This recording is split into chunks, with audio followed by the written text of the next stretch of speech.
Menurut Undang-Undang Republik Indonesia Nomor 6 Tahun 2011 tentang Keimigrasian, tindakan keimigrasian adalah tindakan administratif atau sanksi administratif dalam bidang keimigrasian di luar proses peradilan. Dalam pelaksanaannya, tindakan keimigrasian dapat dilakukan terhadap orang asing yang berada di wilayah Indonesia karena alasan-alasan bahwa orang asing itu 1. Melakukan kegiatan yang berbahaya atau patut diduga berbahaya bagi keamanan dan ketertiban umum. 2. Tidak menghormati atau menaati peraturan perundang-undangan yang berlaku.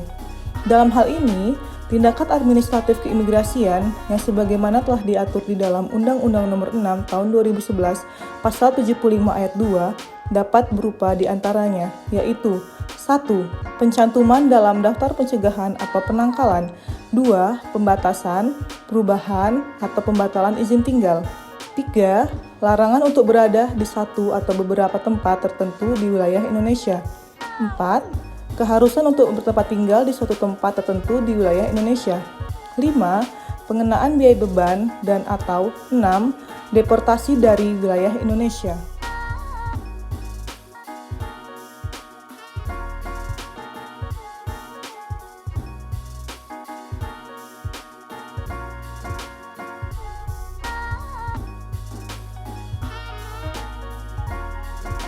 Pada beberapa minggu terakhir ini, kami telah melakukan analisa kasus terhadap beberapa bekas laporan dan berkaitan dengan penindakan keimigrasian yang dilakukan pada kantor imigrasi kelas 2 non-TPI Kediri.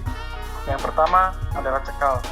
Kantor imigrasi kelas 2 non-TPI Kediri pada tanggal 5 Agustus tahun 2020 melakukan tindakan administrasi keimigrasian berupa deportasi dan penangkalan pada warga negara Malaysia pemegang izin bebas visa kunjungan atas nama Zulkifli bin Rejab. THK diberikan karena izin tinggal berada di wilayah Indonesia telah berakhir dan masa berlakunya dan orang asing tersebut masih berada dalam wilayah Indonesia lebih dari 60 hari sehingga warga negara Malaysia tersebut dikenakan pasal 78 ayat 3 Undang-Undang Nomor 6 Tahun 2011 tentang keimigrasian. Yang kedua adalah deportasi. Kantor imigrasi kelas 2 non-TPI Kediri pada tanggal 12 Agustus 2020 melakukan tindakan administratif keimigrasian berupa deportasi terhadap warga negara asing berkewarganegaraan Malaysia atas nama An Cho En Ling yang melakukan kegiatan berbahaya dan patut membahayakan keamanan dan ketertiban umum atau tidak menghormati atau tidak menaati peraturan perundang-undangan sesuai dengan pasal 75 ayat 1 Undang-Undang Nomor 6 Tahun 2011 tentang keimigrasian. Yang ketiga, pelanggaran kewajiban memperlihatkan dan menyerahkan dokumen perjalanan dan izin tinggal. Seorang warga negara Cina, yakni tersangka Dong Junzai, telah melakukan pelanggaran keimigrasian yang diduga tidak dapat memperlihatkan dan menyerahkan dokumen perjalanan atau izin tinggal yang dimiliki. Sebagaimana pada pasal 116 Ju pasal 71 huruf B Undang-Undang Nomor 6 Tahun 2011 tentang keimigrasian. Waktu dan tempat kejadian perkara ini adalah pada hari Jumat tanggal 31 Maret 2017 pukul setengah 10 pagi waktu Indonesia Barat di PT Lung Ying Grid Energy di Jalan Kiai Haji Wahid Hasyim nomor 9 RT 007 RW 002 Desa Beringin Kecamatan Badas Kabupaten Kediri. Pelaksanaan penindakan keimigrasian dan penegakan menurut Undang-Undang Nomor 6 Tahun 2011 tentang keimigrasian sudah berjalan sesuai dengan peraturan yang berlaku. Berdasarkan studi kasus terhadap berbagai permasalahan tersebut, maka peran imigrasi dalam melaksanakan fungsi pengawasan dan penindakan keimigrasian terhadap orang asing yang berada di wilayah Indonesia sangat penting adanya untuk tetap menjaga kepastian hukum dan penegakan hukum yang berlaku, serta untuk menciptakan keadaan hukum yang kondusif. Bagaimana upaya yang dibutuhkan untuk mengatasi maraknya pelanggaran keimigrasian oleh orang asing? Untuk mewujudkan sistem keamanan dan pertahanan nasional semesta, maka catur fungsi keimigrasian harus dilaksanakan dengan berlandaskan pada konsep sekuritas dan intelijen keimigrasian. Keimigrasian menganut kebijakan selektif policy, artinya bahwa hanya orang asing yang dapat memberikan manfaat yang boleh masuk ke Indonesia.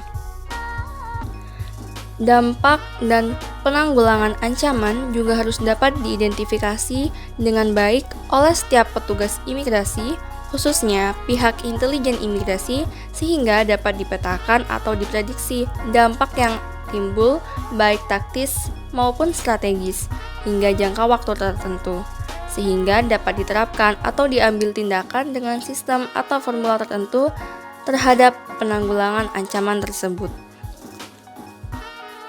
Terhadap orang asing yang melakukan pelanggaran keimigrasian, dilakukan penindakan keimigrasian.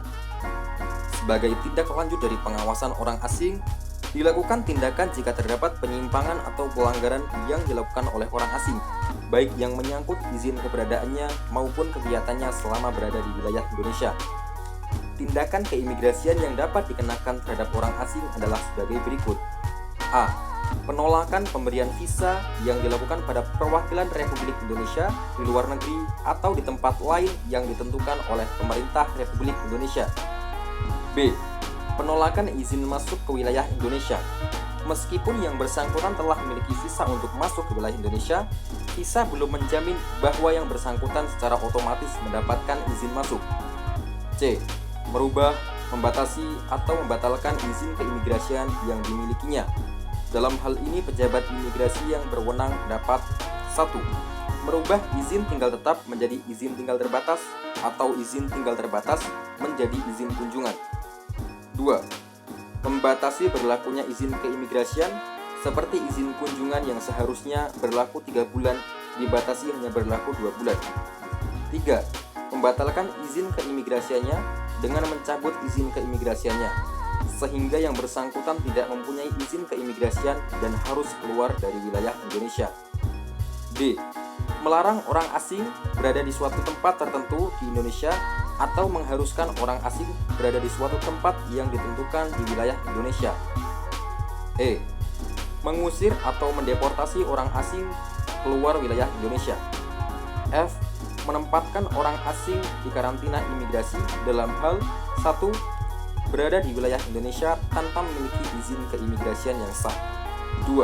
Dalam rangka menunggu proses pengusiran atau deportasi. 3.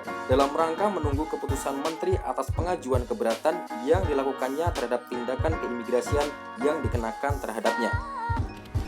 Proses pengenaan penindakan keimigrasian. Dalam hal penyelenggaraan atau perbuatan tindak pidana keimigrasian, dapat dilakukan proses penindakannya sebagai berikut.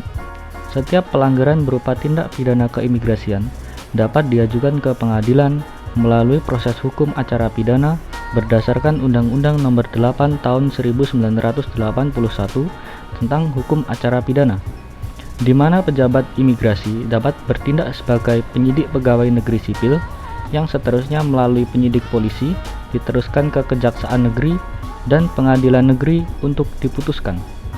Setelah orang asing menjalani putusan pengadilan negeri dan dilepas, maka orang asing tersebut diserahkan kepada pihak imigrasi untuk diproses selanjutnya yang berupa tindakan keimigrasian dalam bentuk yang sesuai dengan peraturan perundang-undangan yang berlaku, dalam hal ini Undang-Undang Keimigrasian. Dalam hal tertentu, oleh pihak imigrasi diambil langsung tindakan keimigrasian tanpa melalui proses peradilan dengan pertimbangan bahwa akan lebih efektif diambil tindakan keimigrasian daripada melalui proses peradilan yang umumnya memakan waktu lebih lama seperti tindakan pengusiran atau deportasi.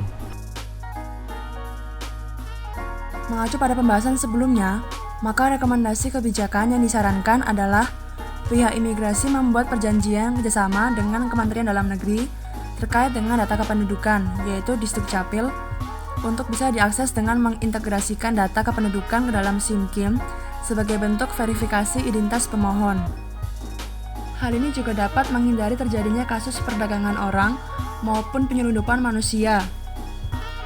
Dalam pasal 89 ayat 1 dan ayat 2, huruf A Undang-Undang Nomor 6 Tahun 2011 tentang Keimigrasian disebutkan bahwa 1.